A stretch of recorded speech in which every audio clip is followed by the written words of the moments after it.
मित्रों, आज के युग में जहाँ एक लड़की को पाने के लिए दो दोस्त, दो भाई आपस में लड़कर मर जाते हैं, तो वही महाभारत काल के 5 पांडव, जिनका विवाह एक ही स्त्री द्रौपदी के साथ हुआ था।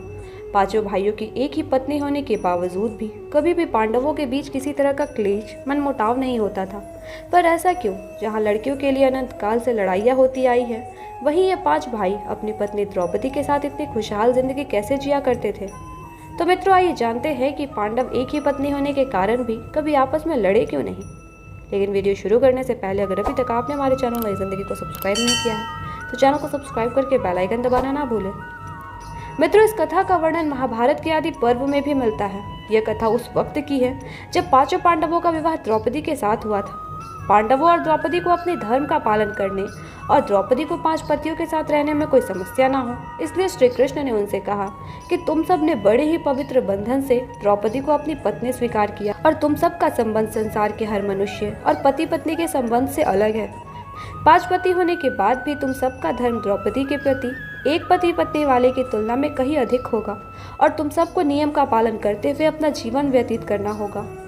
मित्रों, श्री कृष्ण ने सुझाव दिया कि द्रौपदी के अलावा पांडव अब किसी भी दूसरी स्त्री से विवाह नहीं कर सकते और यदि उन्होंने कभी विवाह किया भी तो वे अपनी पत्नी को कभी भी इंद्रप्रस्थ में नहीं लाएंगे। मित्रों, बावजूद इसके अर्जुन ने सुभद्रा से विवाह के पश्चात श्री कृष्ण की आज्ञा से सुभद्रा को इंद्रप्रस्थ ले गए थे और द्रौपदी ने भी भगवान श्री कृष्ण की बात को आदेश मानकर सुभद्रा को इंद्रप्रस्थ में दिल से स्वीकार किया था। दूसरा नियम बना कि संतान को जन्म देने के लिए द्रौपदी हर साल पांडवों में से किसी एक के साथ ही समय व्यतीत करेगी। साथ ही जिस समय वह अपने कक्ष में किसी एक पांडव के साथ हो तो उनके कक्ष में कोई और पांडव प्रवेश नहीं करेगा।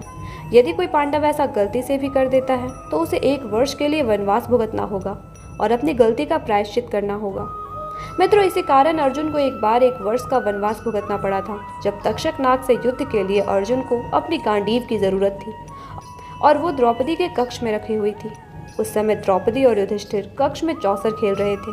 तभी अर्जुन को अपनी गांडीव के लिए उनके कक्ष में प्रवेश करना पड़ा और तक्षक से युद्ध में विजय होने के बाद अर्जुन ने वनवास प्रस्थान किया। मित्रों, द्रौपदी को भगवान शिव का वरदान था कि वह अपने पति के साथ रहने के बाद भी प्रतिदिन कन्या भाव यानी कौमारी को प्राप्त कर लेगी। इसलिए द्रौपदी अपने 5 पतियों को कन्या भाव अर्थात कुंवारी रूप में ही प्राप्त हुई थी। इस प्रकार आजीवन 5 पांडव और द्रौपदी ने कई मुश्किलें आने के बाद भी इस नियम का कड़ाई से पालन किया और किसी ने भी अपने नियम को भंग नहीं होने दिया और नियम भंग हो जाने पर अपने पाप का प्रायश्चित भी किया और हमेशा एक साथ खुशी खुशी अपना जीवन यापन किया। मित्रों, यदि हम मनुष्य भी अपने पति पत्नी की मर्यादा में कुछ नियम शामिल कर ले और उनका कड़ाई से पालन करें तो हमारा जीवन भी द्रौपदी और 5 पांडवों की तरह खुशहाल हो जाएगा। अगर वीडियो पसंद आया हो तो इसे लाइक और शेयर करना ना भूलें। साथ ही हमारे चैनल को सब्सक्राइब भी कर दें। राधे राधे, धन्यवाद।